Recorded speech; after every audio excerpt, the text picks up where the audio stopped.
Welcome to the Spacedojo Code Kata. I'm your host, Josh Owens, and today we're going to talk about indexing MongoDB. So if we look here, we've got crater.io, which is a site that I run. It's built with Meteor, which uses Mongo on the back end. And so whenever you hit this page, it's doing a query to Mongo to look for all the data that it should display on the front page. And if we click around here a little bit, like we click on this one with comments, you can see we get an ID and a slug passed in here. So it's probably using those to do lookups to find the individual story. So we can post this information onto the page and that kind of stuff. So I have imported the data from production into the database, a local database, so that we can use RoboMongo and take a look and see what that looks like. I also did... This is more about Mongo than it is Meteor, so I just wanted to point out that in order to get Meteor working with Mongo 3.0, I started my own Mongo server, imported the database, and then I started Meteor up with a Mongo URL that just pointed to localhost 27017, which is pretty standard. So, and Meteor won't start its own server, so you don't have to worry about 2.6. I would highly recommend getting to 3.0. You get the QueryPlanner and all the explanation that goes with that, and I think it gives you a lot more insight and information to what's happening with your queries. So let's get this started. So we're going to use RoboMongo, which is a tool that allows you to graphically kind of browse a Mongo database. It just uses standard Mongo commands. You could do this from a Mongo shell if you wanted to. Just start it up and issue these same commands. And so by default, a local Meteor app uses the Meteor database. So we'll just open that. We've got our collections here, and you can see we've got a bunch of posts. And these are what comprise that front page that we had looked at before. So if we think about it, this collection is almost like walking up to a refrigerator, right? And if we say, hey, let's get some spinach out of the refrigerator, because we all want to look like Popeye, we open the fridge, we look around in there, and eventually we're probably going to, somewhere in the back, we're going to find the spinach, because no one gets spinach out that often. So maybe a better way to do it is if we had a piece of paper on the front door of the fridge that said spinach, right? It's got a list of everything alphabetically, and we can scan down that list and say spinach, oh, middle shelf, back left-hand corner. So we open the fridge and we immediately grab it out, right? That's a lot faster. And that's what indexing does for us. It creates a separate little file that keeps track of all the information that we care about. And so that way when we query using that information, it can do a much faster lookup almost instantaneously. So what we can do here is we've just got a normal command, db.getCollection post find. So we can throw an explain onto the end of that, and we'll take a look at what the QueryPlanner looks like real quick. So we get the parsed query, the winning plan, and rejected plans, right? So our rejected plans are empty. Our winning plan shows us that it had to do a call scan. And so if we go back to our browser here, we can look at the Mongo documentation, which is great, by the way, super handy. We can see a call scan is it had to scan the entire collection, right? So we open the fridge and we just kind of hunted around for something there. What we really want to see is this IX scan, right? That's the goal.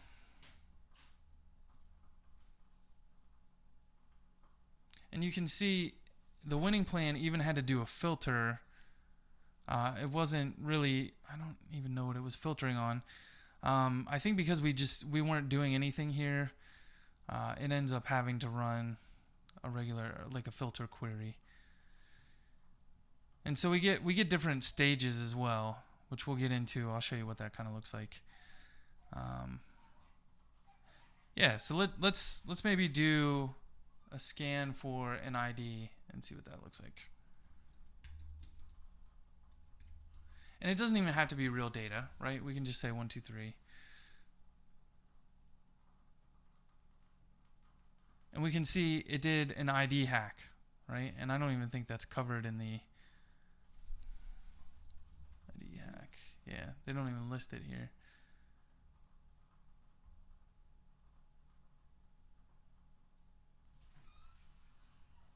So let's maybe instead, we can open indexes here. Let's get rid of some of these.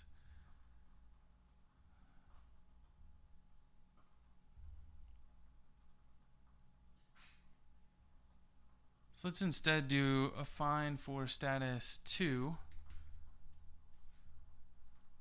and see what that looks like.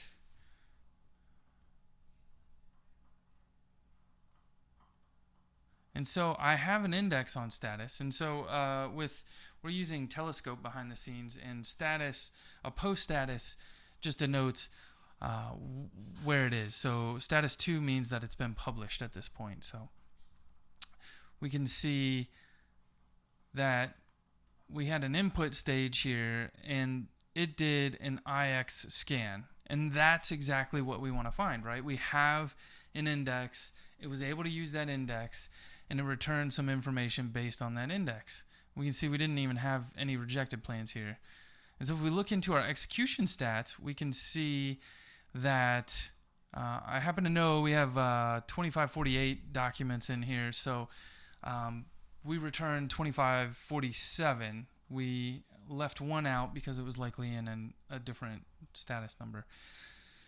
And the execution time in milliseconds was 1. I believe that's an estimate. And then we can look down here in the stage when it did the fetch. This all looks really good to me.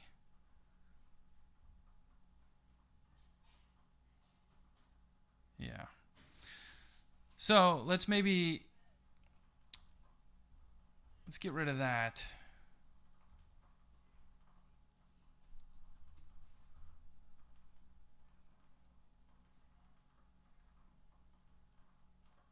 You can see it had to do the filter again when we got rid of that. So that's not really what we want to see. So it did the call scan, filter,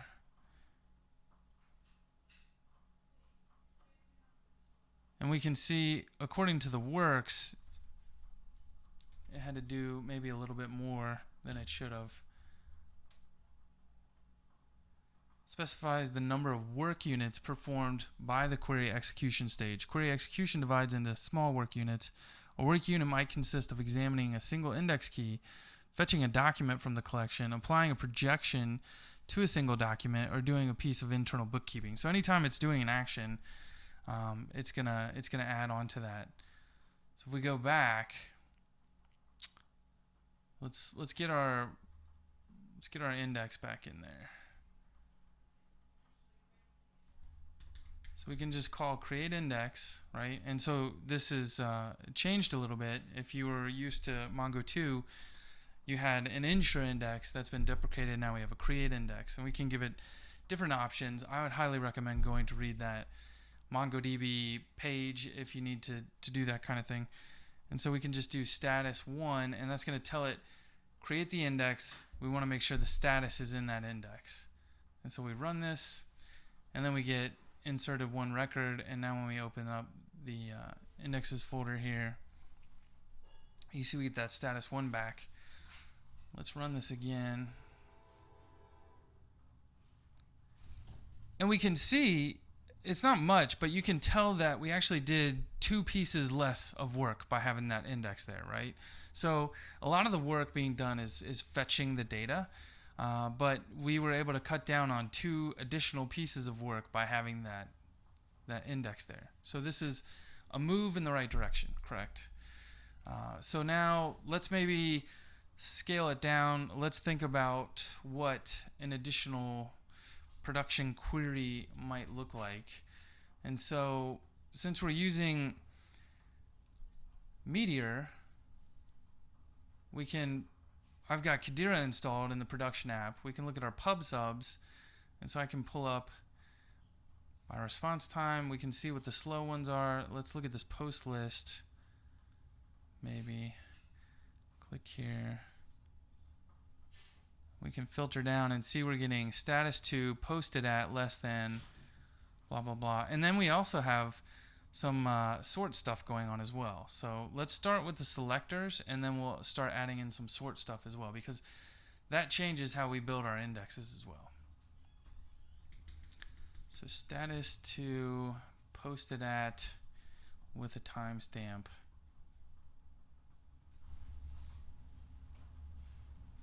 There we go.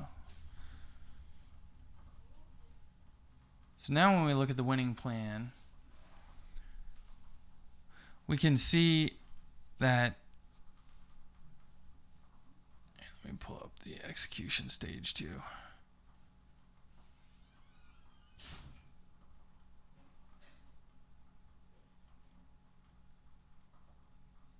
We can see it did a fetch, but it also had to do a filter, right? And so we've added in our winning plan, we've got additional stages inside our input stage.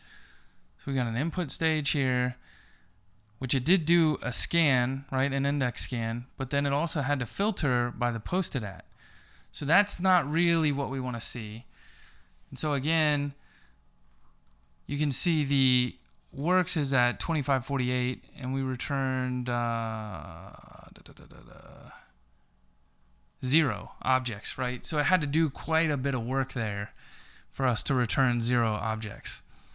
So that's not really probably what we want to see.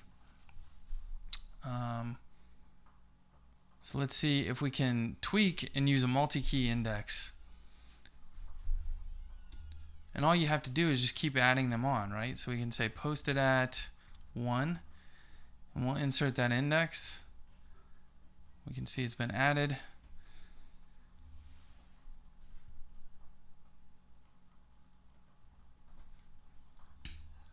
And now when we run, we look again, let me pull up the winning plan. You can see we got rid of that filter here, right? And so we just had to do the index scan. And as far as the work, we only had to do 2 things. So this is a major improvement over what we had before. But if you remember, we talked about sorting. So what I'm going to do for now, let's take out this posted at, and let's get sorting by score in here, right? So we just say sort score 1.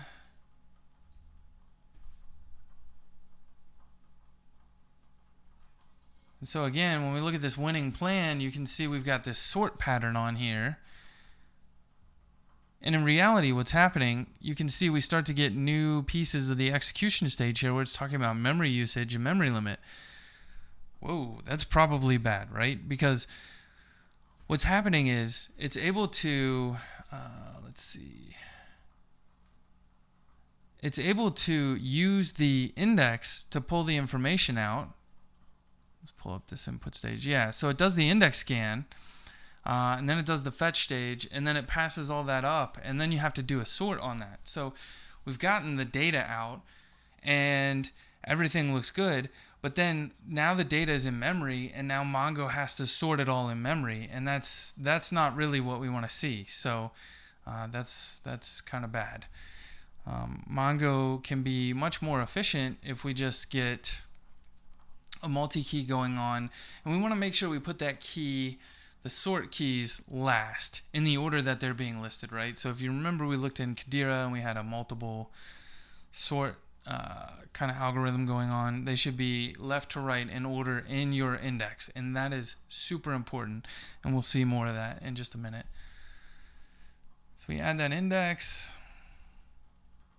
We see it got in there. Run again. And again, we saw that it had to do, actually, yeah, if you look at the works, before our index, it was doing 5,000 pieces of work, right? And that's really, really terrible. And estimated time in milliseconds, you can see like up at the top of the query, it added up to like 30. So that's kind of slow. So let's run this again. Look at our execution stats. We got it back down to 10.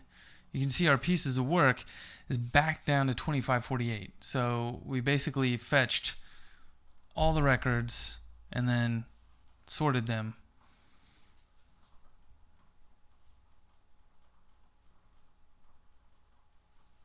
Index scan, execution time estimate 0. So we're looking way, way better with this. And if we look at the QueryPlanner again, you can see the input stage is just a normal index scan. So that's great. So now let's combine those. Posted at, actually we'll just do less than new date, right? I want to make sure we return some stuff.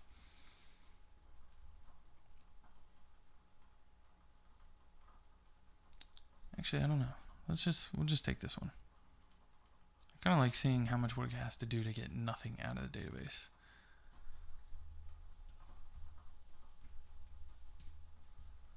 Run that again. Uh-oh. Yep, we can see we've got multiple stages here in the winning plan.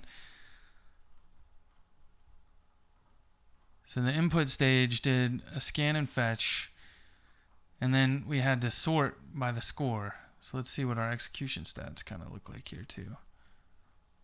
Yep, we got the memory usage and memory limit going on again. So if we look here at the index bounds or the key pattern, it used the status posted at, right, instead of the status score. So that's not really what we want. So we're going to drop the status posted at. Let's run the explain again and see what that looks like.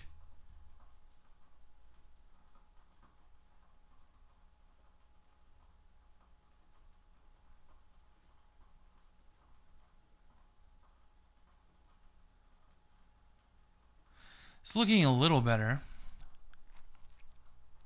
So we can say that we didn't have to hit the memory to do the sort. So it was able to do the index scan, and then it's filtering those results. So we did to return 0, we did 2549 pieces of work, right? 2,549. So that's still not quite as efficient as we want. So let's add in, remember I said we want to put our score, that's our sort, we want to put that last, right?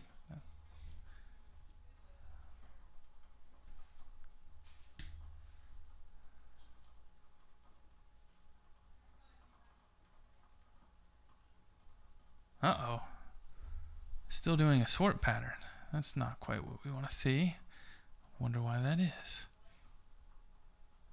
So we got back to, let's see what keys did it use for the scan. Status posted at score.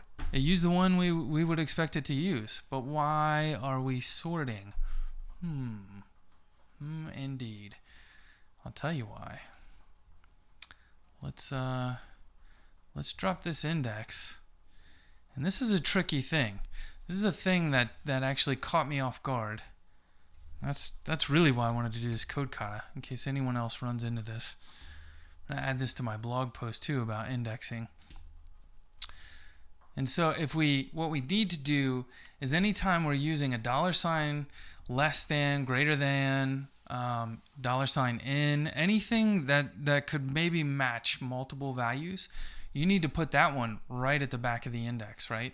So you want to do selectors in the order you're selecting, and then you want to do sorts in the order you're sorting, left to right, and then you want to do any kind of $ array operators, so to speak. And so now when we do the explain, this should look a lot better for us. Yep, we're getting one stage index scan. You can see we're using the key we want. Execution stats, we're not getting any of the memory limit stuff. We're still doing a fair amount of work, but we're looking over those documents, and we're not doing any additional work above and beyond the documents that are in the database that match the particular index piece that we're looking at. So I think this is probably about as good as we're going to get here. So I think that kind of concludes this portion of the code kata. And if you enjoyed it, I'd encourage you to give me a thumbs up. I will probably do another video if we hit 100 thumbs up this time. We did 50 last time and we hit it, so that was awesome. Thank you guys. And I just wanted to show you one more thing before we're done. If you are using something like Meteor, they used to have a way to call ensure index, and that would set you up an index. But that's actually going to be deprecated. Well, ensure index has been deprecated on the Mongo side. They're probably going to update the Mongo driver soon. I have a feeling that ensure index is going to go away. Really, the better way to do it is just call raw collection, and that'll give you the actual driver collection. And then we can just call create index right here on it, just like we were doing directly in Mongo itself. The only other weird piece is that the driver expects a callback, and you can do something with that if you want. You don't really have to, but basically this create index works pretty similar, and should work, won't break with any updates that are happening to the driver. Whoops. Oh yeah, that's a actual method call there. So we'll save that guy.